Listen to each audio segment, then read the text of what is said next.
Assalamualaikum warahmatullahi wabarakatuh. Segala puji syukur bagi Allah Tuhan semesta alam.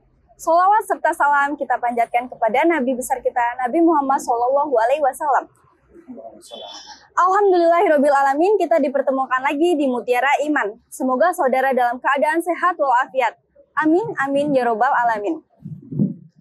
Baik pemirsa, alhamdulillah kita diberikan rahmat oleh Allah Subhanahu wa taala. Kita diberikan kesempatan untuk bertemu dengan bulan suci Ramadan. Masya Allah. Dengan saya Dina Irama Azari yang akan membawakan acara talk show hari ini dengan tema Seblak Ramadan. Apa sih itu Seblak Ramadan? Yaitu seputar belak-belakan Ramadan. Di sini kita ditemani oleh Bapak Nur Syahid. Bagaimana Bapak? Kabarnya Bapak? Alhamdulillah, baik Mbak.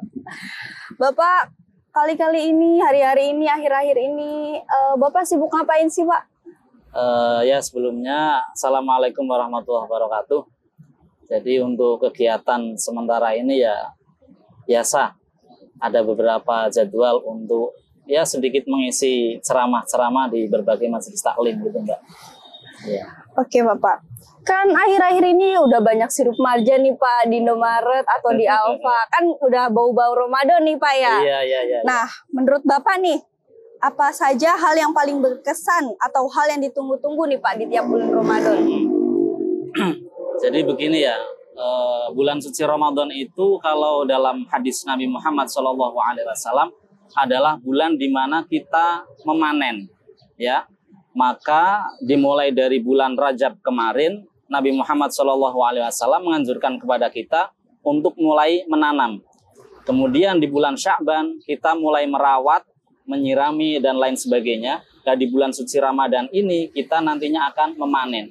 Lah panenan itu baik atau tidak tergantung bagaimana kita menanam.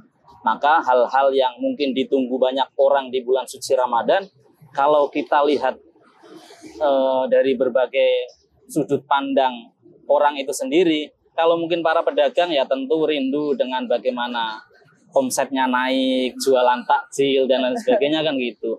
Kalau dari para pengusaha transportasi juga rindu bagaimana nanti pada Ramadan terakhir ada lalu lalang mudik sehingga usaha transportasinya juga omsetnya naik. Kalau terlepas dari hal itu, tentu di bulan suci Ramadan kita semuanya selalu merindukan bagaimana keindahan bulan suci Ramadan itu. Di mana-mana terdengar tadarus Al-Quran, kan begitu ya Mbak? Betul. Kemudian bagaimana anak-anak kecil itu kalau malam seperti tidak ada rasa kantuknya. Jadi seneng aja terus itu anak-anak kecil. Maka kalau menurut saya itu memang sesuai dengan yang disabdakan Nabi. Bahwa lau ta'alamu ummati ma fi Ramadan latamannau an takuna sanah kulluha Ramadan. Jadi kalau kita sebagai umat Nabi Muhammad SAW itu mengetahui ada apa di balik bulan suci Ramadan, kita itu akan meminta kepada Allah 1 tahun full, 1 tahun penuh itu dijadikan bulan suci Ramadan semua.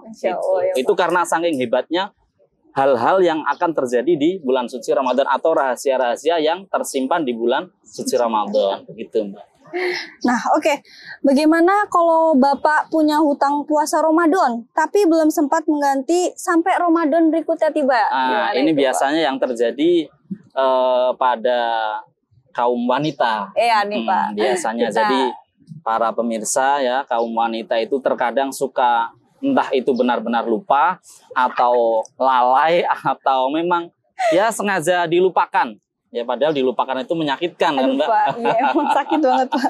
Jadi begini para pemirsa ya. Jadi ketika mohon maaf siapapun entah itu tidak berpuasa karena memang ada udzur syar'i, artinya kalau wanita berarti ada tamu tiap bulan ya. Atau mungkin karena memang lupa tidak menjalankan ibadah puasa, itu adalah begini Mbak. Jadi wajib berpuasa. Jadi begini saja ilustrasinya.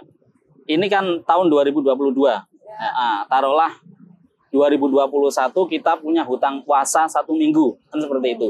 Maka ketika sudah sampai di tahun 2022 dan kita itu lupa belum membayar hutang puasa kita di tahun 2021, sedangkan sekarang sudah masuk di bulan suci Ramadan, maka bulan suci Ramadan tahun ini kita wajib berpuasa. Setelah itu berarti kita juga harus berpuasa lagi untuk membayar hutang puasa kita di tahun kemarin. Tapi karena kita lalai, karena kita lupa, maka kita terkena tambahan beban. Tambahan bebannya apa? Berarti kita summa yutaimu angkuli yaumin miskinan. Memberikan makan setiap harinya itu satu orang miskin. Ya. Jadi misalkan nih, mbaknya hutang puasa seminggu. Berarti nanti harus puasanya dijalankan lagi di luar bulan puasa, ya seminggu itu juga ditambah dengan memberi makan kepada orang miskin ya selama 1 minggu itu setiap harinya begitu. Jadi ya kalau bisa pandai-pandailah kita untuk jangan sampai meninggalkan puasa lah seperti itu. Karena itu puasa itu sebuah kewajiban. Manakala kita meninggalkan kewajiban berarti kita punya hutang. Kalau kita punya hutang berarti kita harus membayarnya. Seperti itu, Mbak. Oke, Pak. Bagaimana sih, Pak? Nih, orang yang berpuasa anak kecil nih disambung puasanya. Kayak sahur ikut sahur, terus dilanjut lagi. Nanti dia buka di zuhur langsung lanjut lagi sahur, puasa, bagaimana itu, Pak? Ya, ini sudah biasa kita lihat ya, apalagi adik-adik kita mungkin ya. Itu kalau dalam segi hukum, jadi kan sah atau tidaknya, itu kita lihat indikatornya dari syarat sahnya berpuasa. Jadi puasa itu kan salah satu syaratnya harus orang yang Islam dan juga balik. Kalau anak-anak kecil itu belum balik, maka kepadanya belum dikenai hukum. Akan tetapi yang demikian itu, fa inna walakin aksarul ulama istahsinu tadribas sibyan. Jadi para ulama itu sangat menganjurkan untuk mendidik anak-anak menjalankan puasa yang demikian. Ya puasanya tidak sah, tapi bukan berarti tidak boleh menjalankan. Karena ini dalam rangka untuk melatih. Maka tetap dapat pahala. Seperti itu. Oke, baik teman-teman semua. Kita lanjutkan ke segmen selanjutnya.